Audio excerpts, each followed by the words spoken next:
রথ ঈদের পরপর ছুটি পড়ে যাওয়ায় বকখালি বেড়াতে গিয়েছিলেন গুপ্ত ও প্রামাণিক পরিবার। সদ্য নতুন গাড়ি কিনেছিলেন চিকিৎসক সোমরাজ গুপ্ত। বন্ধুর গাড়িতেই সপরিবার ছুটি কাটাতে যান কৈখালীর সুমন্ত প্রামাণিক। শনিবার সকাল 8টায় হেনরিজ আইল্যান্ডে পৌঁছন তারা। দুপুরে সমুদ্রে যান সবাই। হঠাৎই ভাটার টান। এরপরে একে একে তলিয়ে যান সোমরাজ ও তাঁর 9 বছরের মেয়ে সমরিনা।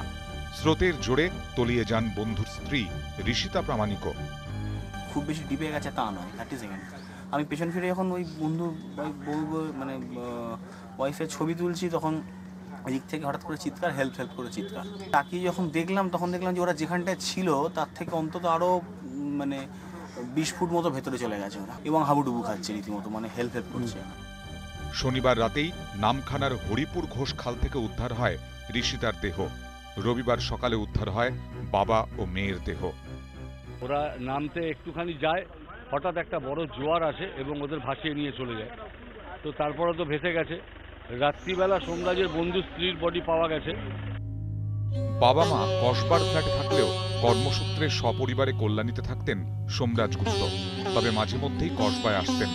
পাড়ার সেই পরিচিত ডাক্তারবাবু আর নেই। আর খেলতে দেখা যাবে না ছোট্ট মাম্পিকেও।